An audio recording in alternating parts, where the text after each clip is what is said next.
ప్రైజ్లాడండి. యేసయ్య కార్యం చేస్తే చాలా అద్భుతంగా ఉంటుంది. ఆయన సమయం వచ్చే వరకు నిరీక్షణతో ఎదురు చూచే వారి జీవితంలో ఆయన అద్భుతం చేస్తారు.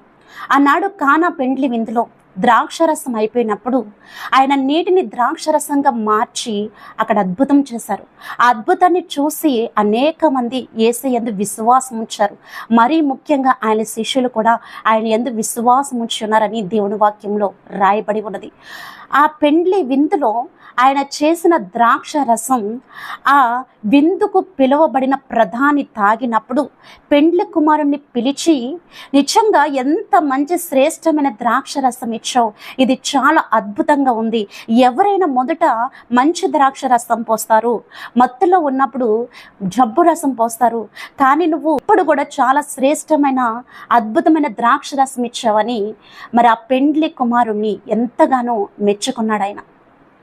ఇక్కడ మనం జాగ్రత్తగా పరిశీలన చేస్తే ప్రభువైన యేసుక్రీస్తు వారు ఈ భూమి మీద శరీరధారిగా ఉన్న దినములలో యేసయ్యని ఒక వివాహానికి ఆహ్వానించబడడం జరిగింది. ఆ వివాహానికి యేసయ్య మాత్రమే కాదు, ఆయన శిష్యులు కూడా వచ్చారు. వారు అక్కడికి వెళ్ళేసరికి మరి యేసయ్య తల్లి అయిన మరియమ్మ గారు కూడా అక్కడ ఉండడం మనం చూస్తూ ఉన్నాం. మరి ఆ పెండ్లి విందుకి వెళ్ళిన తర్వాత అక్కడ ఒక సమస్య ఆ కుటుంబానికి ఎదురైంది.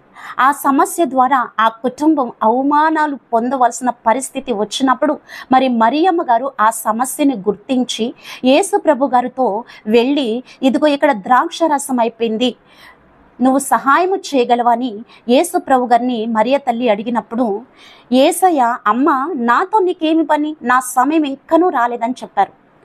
అప్పుడు మరియమ్మ గారు అక్కడున్న పరిచారకుల్ని చూసి ఆయన మీతో చెప్పినది చేయడని విశ్వాసంతో ఆవిడ చెప్పి అక్కడ నుంచి వెళ్ళిపోయారు. యేసయ్య అక్కడ యూదుల శుద్ధీకరణాచార ప్రకారం 6 రాతి బాణలు ఉన్నప్పుడు యేసయ్య ఆ రాతి బాణలను చూసి అక్కడున్న పరిచారకులతో చెప్పారు, ఇక్కడున్న ఈ రాతి బాణలను నీళ్లతో మీరు నింపండి అని. వాళ్ళు ఆ రాతి బాణలు నీళ్లతో నింపిన తర్వాత యేసయ్య నీటిని ద్రాక్షరసంగా మార్చి, ఇదిగో ఈ ద్రాక్షరసాన్ని తీసుకుని వెళ్ళి విందు ప్రధానికి ఇవ్వండి అని చెప్పారు. ఆ విందు ప్రధాని ఆ ద్రాక్ష రసము తాగి నిజంగా ఆశ్చర్యపోయాడు. ఎందుకంటే అంతకు ముందు తాగిన ద్రాక్ష రసము కంటే ఈ ద్రాక్ష రసం చాలా అద్భుతంగా ఉంది. ఆయన పెండ్లి కుమారుణ్ణి పిలిచి ఎంత మంచి శ్రేష్టమైన అద్భుతమైన ద్రాక్ష రసం ఇచ్చినందుకు ఆయన ఎంతగానో మెచ్చుకున్నారు. ఇక్కడ మనం జాగ్రత్తగా పరిశీలన చేస్తే యేసు ప్రభు గారిని అతిథిగా ఆహ్వానించిన ఇంటికి అవమానం వస్తూ ఉంటే అవమానాన్ని యేసయ్య కొట్టివేసి దాన్ని ఘనతగా మార్చాడు. నిరంతరం ఆయనతో సహవాసం చేస్తూ ఆయననే హృదయంలో నింపుకొని ఆయన కొరకే కనిపెట్టుకుంటూ ఆయన సన్నిధిలో హృదయాన్ని కృమ్మరిస్తూ ప్రార్థిస్తున్న నీ జీవితంలో దేవుడు అద్భుతం చేయలేరా? నీటిని ద్రాక్షరసంగా మార్చిన దేవుడు నీ సమస్యను ఆశ్చర్యకరంగా మార్చలేరా? వారి అవమానాన్ని ఘనతగా మార్చిన దేవుడు నీ అవమానాన్ని ఘనతగా మార్చలేడా? నిశ్చయముగా ఆయన చేయగలిగిన గొప్ప దేవుడు. ఆయనకు అసాధ్యమైంది ఏదీ లేదు.